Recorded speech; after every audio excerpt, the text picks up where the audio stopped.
A hidden chamber begins to appear. The Oak Island team continued working tirelessly, determined to uncover the island's deepest secrets. Late in Season 13, they reached an important turning point. The massive Cerberus tube, also called a caisson, drilled its way beyond 200 feet. At that level, the island's ancient bedrock began revealing its mysteries. Without warning, the team's advanced sonic drilling equipment detected something unusual. It sent a wave of excitement across everyone present. The readings did not show the typical chaotic pattern of underground water paths known as the solution channel. It also wasn't the dense, solid signal of bedrock. Instead, the scan revealed an opening, a defined, almost square-shaped space hidden directly beneath the depths they had already examined. "We found something different," Dr. Ian Spooner said. His voice tightened with excitement as he studied the early scans. "This doesn't appear natural. This seems like it was constructed." The war room instantly fell silent. Rick Lagina leaned forward, his eyes fixed on the flickering images coming from the instruments deep underground. Marty, normally skeptical but now visibly intrigued, exchanged a serious glance with Craig Tester. They made an immediate decision. Lower the new fiber optic camera. This camera was a modern technological tool designed to survive intense pressure and deliver extremely clear images from the dark underground. Preparing it was a slow, nerve-wracking process. For several days, they carefully arranged everything, tested every system, and waited with anxious anticipation. Then the moment arrived when Alex Lagina and the drilling team gradually lowered the camera into the dark, unexplored depths of Cerberus. What the camera began revealing was beyond anything they had imagined. First, it descended through the murky water at the bottom of the shaft. Then it moved into an open space. It wasn't a chaotic heap of collapsed rocks and soil. It was a chamber, remarkably intact and clearly constructed. People gasped in the war room as the camera's lights pierced through the darkness. The walls were not the island's rough limestone. They were lined with smooth, dark stone slabs fitted tightly together. Their surfaces were unusually sleek, almost reflecting light. These stones clearly did not belong to the island. "Wow, oh wow," Doug Crowell murmured, his eyes wide open.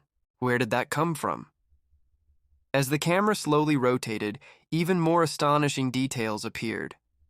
Embedded in one stone wall was a large, circular metal plate. Its surface held detailed, swirling patterns and strange symbols. They didn't resemble any familiar language or markings. It wasn't gold or silver. It was a dark, polished metal that seemed to absorb the camera's light.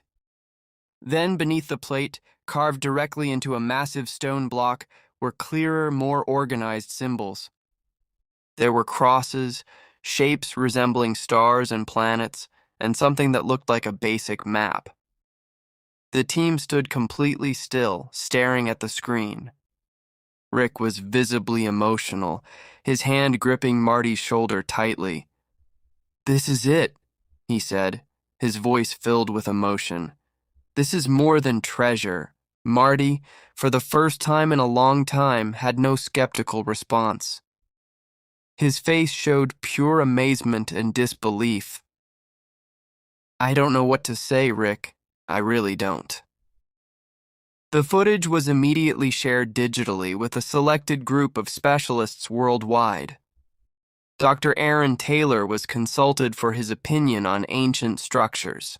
A leading symbol expert from Cambridge University was invited to examine the markings. A renowned metal specialist was also contacted.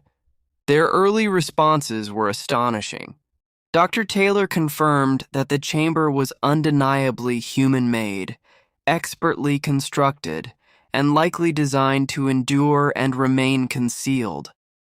The stone was identified as basalt, a dark volcanic rock not naturally found in Nova Scotia. This confirmed it must have been transported there, requiring immense effort. The metal expert suggested the circular plate might be an alloy, possibly electrum, a blend of gold and silver, or tambaga, a mixture of gold and copper. These materials were sometimes used by pre-Columbian civilizations, but also by certain secretive medieval groups for symbolic purposes. One small moment the team would later recall with laughter involved a sudden wave of panic while lowering the camera. Just as it was about to enter the mysterious space, the live video feed abruptly went completely black. Only static remained visible. For 3 long, terrifying minutes, the team feared disaster. Had the chamber collapsed? Had the camera failed? Was something worse happening? Jack Begley was already fastening a safety harness, prepared to descend himself if necessary, when the video suddenly returned, clearer than ever.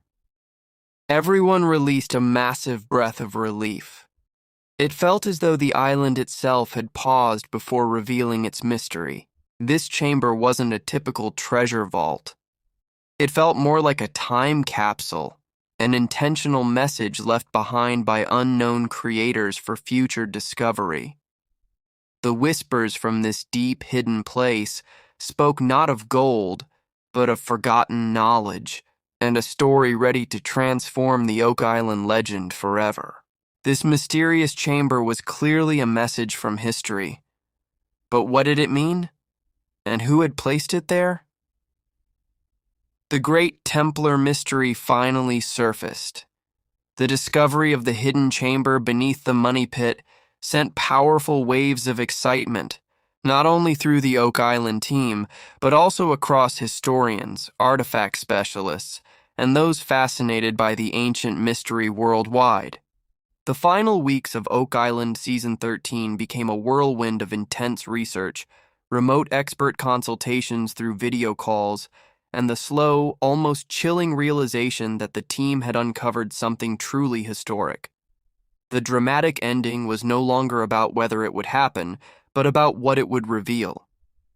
The answer lay within the strange carvings and the mysterious metal plate. Dr. Alistair Finch, the Cambridge symbol specialist, worked tirelessly day and night. He examined high-resolution images of the markings on his computer from thousands of miles away. At the same time, on the island, the team searched desperately for supporting evidence. Emma Culligan and Laird Niven carefully analyzed the symbols alongside known markings used by medieval builders and alchemists, those who pursued turning ordinary metals into gold during the Middle Ages and Renaissance. Rick Lagina pored over ancient texts, searching for any matching symbols, any clue to explain what they had uncovered far below the surface. The major breakthrough came late one night inside the war room. Dr. Finch suddenly appeared energized on the video screen. "I found it," he announced. "I've identified a pattern. This isn't a traditional language. It's a coded visual system, a symbolic shorthand. Based on its artistic style, it clearly connects to a rare, secret faction of the Knights Templar, known as the Order of the Sacred Covenant. They were believed to have dispersed with sacred relics and secret documents after the Templars were dissolved in 1307. A heavy silence settled across the war room. Only Rick's quiet whisper of Templars broke the stillness. Dr. Finch continued his explanation. He revealed that the simple geometric symbols, when compared with newly digitized medieval church archives from Portugal and Scotland, created an intricate celestial star map. The metal plate, he explained, was not treasure itself.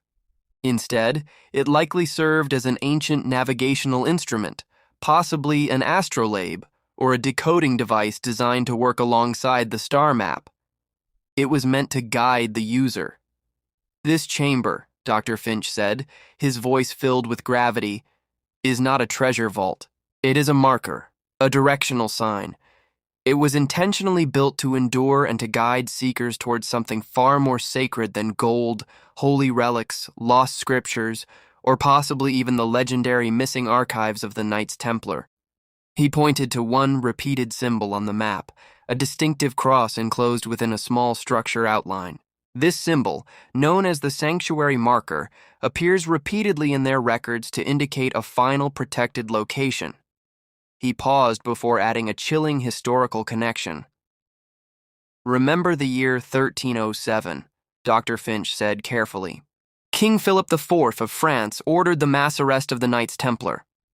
But according to legend, on the night before the arrests, a fleet of Templar ships quietly departed from La Rochelle, carrying immense wealth, sacred manuscripts, and possibly priceless relics.